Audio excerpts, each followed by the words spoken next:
بسم اللہ الرحمن الرحیم نحمدہ ونصلی علی رسولہ الکریم اما بعد۔ ایک چھوٹا بچہ، بہت ہی چھوٹا، جو صرف ماں کا دودھ پیتا ہے اور باہر کی کوئی چیز نہیں کھاتا اور وہ کچھ بولنا بھی نہیں جانتا، اس کی اپنی ضرورتیں جو اس کے ساتھ لگی ہیں اس کی ماں پورا کرتی رہتی ہے۔ ماں کی محبت اس بچے کی ضرورت کو سمجھنے میں بہت معین اور مددگار بنتی ہے۔ اس لیے ماں کی محبت جو اپنے بچے کے ساتھ ہوتی ہے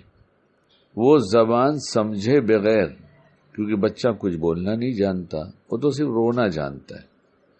اور رونا بھی اس کا ایک ہی طریقے کا ہوتا ہے جیسے بچے روتے ہیں، لیکن ہر رونے پر ماں اس کے رونے سے کیا سمجھتی ہے کہ اس کی ضرورت پوری کرتی ہے۔ کبھی کبھی گھر میں دیکھا گیا کہ چھوٹے بچے نے رونا شروع کیا تو ماں جلدی سے کام چھوڑ کر آئی اور اس نے اسے گود میں لیا اور کہا میرا بچہ بھوکا ہے، اور اسے دودھ پلانا شروع کر دیا۔ اس نے دودھ پیا اور اس کا پیٹ بھر گیا اور پھر سو گیا یا لیٹ گیا۔ کبھی ایسا بھی ہوا کہ آج رو رہا ہے بچہ، ماں آئی دوڑی ہوئی اور اس نے دیکھا کہ بچہ رو رہا ہے، اچانک اس نے کہا دیکھو پیشاب تو نہیں کیا کیا اس نے، نیچے بھیگا ہوگا اس لیے تو نہیں رو رہا ہے۔ کبھی دیکھا تو یہ ہوا کہ بچہ رو رہا ہے، کیا بات ہو گئی، ابھی تو دودھ بھی پی لیا ہے، سب ٹھیک ہے، میں نے تو اس کے پیٹ میں درد ہو رہا ہے، شاید وہ پیٹ پہ ہاتھ رکھتی ہے۔ یہ تو گھر میں اپنے یہاں بھی بہت دفعہ دیکھا گیا، آپ حضرات نے بھی گھروں میں دیکھا ہی اپنے۔ تو محبت کی وجہ سے صرف ضرورت ہی نہیں پوری کی جاتی بلکہ کیا ضرورت ہے یہ بھی سمجھ میں آ جاتا ہے، اور ماں جیسی محبت کوئی دینے والا نہیں ہے۔ یہ تو چونکہ ماں کے بارے میں کوئی بیان اس وقت کا موضوع نہیں ہے، ورنہ ماں باپ پہ بھی بیان میرے بہت سارے ہمارے سائٹ پہ ہوں گے، لیکن اس وقت یہ ہے کہ محبت کیا چیز ہے۔ ماں کو ہوئی بچے سے اس قدر ہوئی کہ بچہ نہ جانتے ہوئے کہ یہ میری ماں ہے، یعنی اسے کسی نے بتایا نہیں کہ یہ تمہاری امی ہے اور یہ تمہاری خالہ ہیں اور یہ تمہاری پھوپھی ہیں اور یہ تمہاری بڑی بہن ہے، یہ سب بالکل قریب کے رشتے ہیں۔ ماں کہیں پڑوس میں چلی گئی کسی کام سے، کسی ضرورت سے، گھر میں یہ تینوں رشتے موجود ہیں، لیکن بچے نے رونا شروع کیا تو ہر ایک نے اس کی کوشش کیا کہ میں اپنی گود میں لے لوں اور یہ چپ ہو جائے، لیکن چپ ہونے کے بجائے اس کا رونا بڑھتا رہا، اور تیز آواز کے ساتھ اور سسکیوں کے ساتھ اور آنسو کے ساتھ، جسے چاہ رہا تھا نہ ملا تو یہ سب اور بڑھ گیا۔ بچے کو کیسے پتا چلا ان کی گود میں جا کر کہ یہ میری وہ ماں نہیں ہے؟ اب ماں کے پاس ہی چونکہ بازو میں ہی گئی تھی، اس لیے بچے کے رونے کی آواز جب زیادہ بڑھ گئی تو جلدی سے آئی اور اس نے گود میں لے لیا۔ ماں کی گود میں پہنچتے ہی اس کا رونا کم ہو گیا، یہاں تک کہ رونا بھی بند ہو گیا۔ کس نے بتایا کہ یہ تیری ماں کی گود ہے؟ جس طرح کی ماں ہے اسی طرح کے یہ تینوں رشتے ہیں، لیکن اسے کیسے پتا چل گیا؟ اتنا سا بچہ سبق دے رہا ہے کہ جو ہماری ضرورتیں پوری کرتا ہے اس کے جیسا کوئی نہیں ہے، اور جب اس کی کوئی ضرورت ہوتی ہے تو جانتا ہے کہ میری ضرورت رونے سے پوری ہوتی ہے۔ میری آواز اگر میری ماں کے کانوں تک پہنچ گئی تو یہ ہو نہیں سکتا کہ میرا اس وقت کا دکھ میری ماں دور نہ کر دے۔ میرے محترم بزرگوں، دوستو، ذرا سوچیں تو صحیح کہ ہمارا رب جو بڑا مہربان ہے، بہت مہربان ہے، ایسا مہربان کوئی نہیں ہو سکتا، ساری ماں کی محبت ملا دی جائے تو بھی اس کی مہربانی، اس کی عطائیں، اس کی محبت، اس کی شفقت، اس کا پیار غالب ہی رہے گا، کیونکہ وہ رب ہے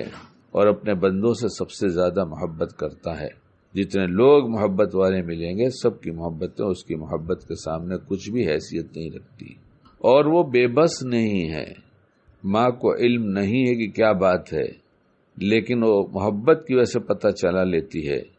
اور رب کو تو سب معلوم ہے کہ کس کی کیا ضرورت ہے۔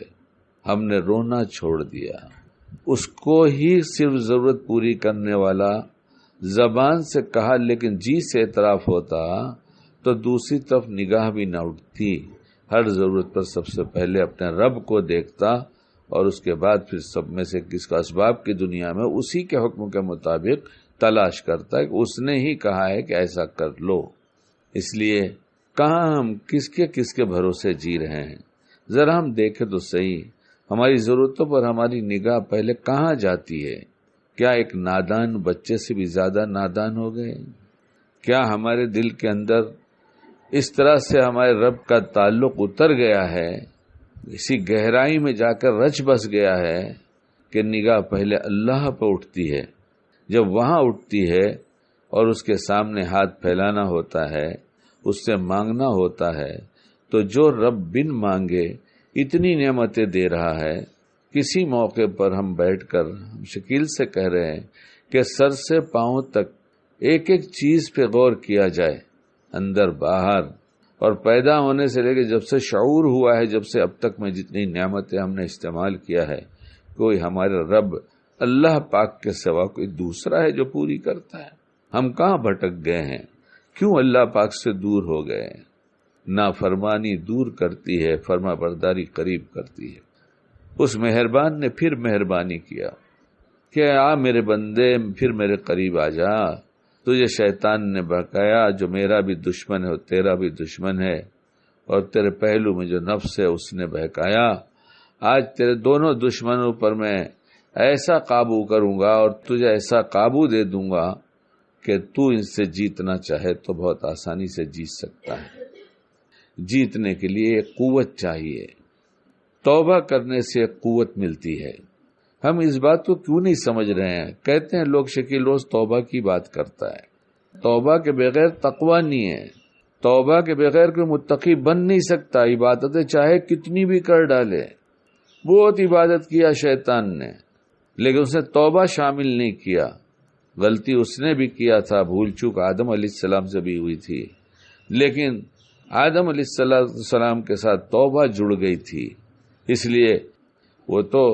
ان کے رتبے کا بیان کیا کوئی کرے، کون ہے؟ سارے انسانوں کے اصل تو وہی ہیں، سارے انسانوں کے پیدا ہونے کا ذریعہ تو وہی بنے۔ اس لیے آدم علیہ السلام نے توبہ جوڑا، شیطان کے اندر کبر تھا، اور کبر ہی معنی بنتا ہے حق کی قبولیت کے لیے۔ حق کا قبول نہ کرنا یہ اندر کبر ہونا ہے، اور کبر والے کے بارے میں جو وعیدیں آئی ہیں آپ پڑھیے کتابوں میں، دیکھیے۔ توبہ کے لیے ایک گھڑی چاہیے، پچھتاتے ہوئے سچے دل سے نادم ہو کر میرے اللہ ہو گئی ہم سے غلطیاں، کیا ہوا بے کیا نہیں ہو سکتا، مگر میرے رب کہاں جاؤں، آپ کے سوا میرا کون ہے؟ جیسے بچہ چنتا ہے میری ماں کے سوا میرا کوئی نہیں ہے، ایسے ہم بندے ہو کر پہچان جائیں ہمارے رب کے سوا ہمارا کوئی نہیں ہے، اور ہماری ہر وقت کی ہر نقل و حرکت کی خبر اس کو ہے۔ ہم نے اب تک جو کچھ برائی کیا سب کا علم اسے ہے، فرشتوں نے لکھ لیا ہے، یہ زمین اور آسمان، یہ فضا سب گواہ بن چکے ہیں۔ یا اللہ اب کیا ہو سکتا ہے؟ کہاں سے ہم مٹائیں گے اس کو؟ اور آپ کے سوا کون ہے مٹانے والا؟ اگر بندہ فریاد شروع کرتا ہے تو کیا ہے، کتابوں میں جو مفہوم ملتا ہے کہ سچی توبہ کر کے جب ہاتھ اٹھاتا ہے تو اللہ تعالیٰ یہ نہیں دیکھتا اس نے کتنے گناہ کیے ہیں، کیونکہ اللہ کی رحمت اس سب سے بڑی ہوئی ہے۔ اس لیے کتاب میں ایک چھوٹی سی بات پڑھا تھا جس کا مفہوم نقل کرتا ہوں اس وقت، کہ ایک بندے نے جس کی پوری زندگی گناہوں میں گزری، کوئی بھلائی نہیں تھی، کوئی بھلا کام نہیں تھا، لیکن ایمان تھا، ایمان کی چنگاری اندر تبھی ہوئی تھی ابھی، اسی لیے کسی مومن کو حقیر نہ سمجھے، پتہ نہیں کب اللہ تعالیٰ کی رحمت متوجہ ہو جائے گی۔ اور اس بندے نے سوچا کہ کیا جواب دوں گا اللہ کو، میرے پاس تو کچھ بھی چیز ایسی نہیں ہے جو میں دکھا سکوں۔ اس نے کہا یا رب، اللہ دلوں کے بھیدوں کا جاننے والا، وہ جان گیا، وہ جانتا ہے، اس کا علم ہے سب کچھ، کہ میرا بندہ مجھ سے یہ کہنے والا ہے کہ مجھے معاف کر دیجیے۔ اللہ تعالیٰ فرشتوں سے فرماتا ہے دیکھو یہ میرا بندہ ہے جو مجھ سے معافی مانگنا چاہتا ہے، اس کے مانگنے سے پہلے میں اس کو معاف کرتا ہوں، کیونکہ یہ جانتا ہے کہ اس کا کوئی رب ہے۔ ہم جانتے ہیں ہمارا رب ہے، ہمارا ایمان ہے کہ ہمارا رب اللہ ہے، اکیلا ہے، اس کا کوئی ساجی نہیں، کوئی شریک نہیں۔ ہمیشہ سے ہے، ہمیشہ رہے گا۔ اس لیے ہم یہ نہ دیکھیں ہم نے کتنا گناہ کیا، ہائے ہم نے کیا نہیں، ہائے ہم نے پڑھا نہیں، تو یہ اس کا پچھتاوا، لیکن اس سے زیادہ پچھتاوا اس کا ہو کہ میں نے کوئی لایانی تو نہیں کیا تھا، میں نے کہیں اسراف تو نہیں کیا تھا، میں نے بیجا غصہ تو نہیں کیا تھا، کیونکہ یہ سب وہ نافرمانیاں ہیں جس سے دوری پیدا ہوتی ہے، اور جب فرما برداری اور توبہ پر آ جاتے ہیں تو اللہ سے بہت قریب ہو جاتے ہیں۔ پھر قریب تو ہے ہی اللہ پاک، وہ جو توبہ کے بعد عبادت کا نور بڑھتا رہتا ہے، بڑھتا رہتا ہے، بڑھتا رہتا ہے، بندہ جتنی عبادت کرتا بڑھاتا جاتا ہے اللہ کی نافرمانی چھوڑ کر، تو چونکہ ہر نیکی میں نور ہے اس لیے قلب نورانی ہو جاتا ہے، یہاں تک کہ اللہ کی معیت تو اس کی قربت کا اتنا احساس بڑھ جاتا ہے کہ گناہ کے تصور سے بھی بھاگتا ہے، اور جو عبادت کرتا ہے اس میں چونکہ کڑواہٹ گناہ کی نہیں ملتی، اس لیے اس کے اندر ایسی لذت ملنے لگتی ہے کہ اب عبادت اس سب سے بڑی چاہت بن جاتی ہے، جب موقع ملے میرے رب کو پکاروں، یہاں تک کہ تنہائی کی نمازیں، ذکر، اذکار و تلاوت، اب اس کے لیے یاد کے لیے تنہائی کی ضرورت نہیں بلکہ لوگوں کے بیچ میں بھی ہوتا ہے تو اس کا دل اللہ سے باتیں کرتا رہتا ہے، یہ اللہ پاک سے کبھی تو معافی مانگتا ہے، کبھی پیار بھری باتیں کرتا ہے، کبھی امید بھری دعائیں کرتا ہے، یقین کے ساتھ مانگتا ہے، اور اللہ کو پتہ رہتا ہے کہ اس بندے نے مجھ سے ایسا تعلق بنا لیا، اس کو یقین ہو گیا کہ میرا کام تو میرا رب ہی بنائے گا، اس لیے اس متقیوں کے کام اللہ ایسے بناتا ہے کہ آدمی سوچ بھی نہیں سکتا۔ ماں کیا کام بنائے گی کسی بچے کا جیسا رب بناتا ہے۔ اس لیے میرے محترم بزرگوں، دوستو، میں میرے لیے میرا سبق یاد کر رہا ہوں کہ شکیل کب اللہ کو راضی کرے گا، کب گناہ چھوڑے گا، کب سچی توبہ کرے گا، اور سچی توبہ ہو جاتی ہے تو اس کے نتیجے میں جب بندہ پریشان ہوتا ہے، ہائے ہائے سارے نامہ اعمال میں تو گناہ ہی گناہ دکھائی دے رہا ہے، کیا کروں، یہ سارے گواہ ہیں، ان کو یہ کیسے بھولیں گے، تو پھر مہربان رب کہتا ہے تو نے اپنے نامہ اعمال کو گندا کیا ہے، اب تو سچی توبہ کر رہا ہے تو تیرے گناہ تو میں مٹا دوں گا، کچھ بھی باقی نہیں رہیں گے میرے بندے، تو پورے دل کے ساتھ میری طرف متوجہ ہوا ہے، میری بھی رحمت کا کرشمہ دیکھ لے کہ میں سب کو بھلا دوں گا کہ میرے بندے نے کچھ غلط کیا تھا۔ اللہ تعالی ہمیں کہنے سننے سے زیادہ عمل کی توفیق عطا فرمائے۔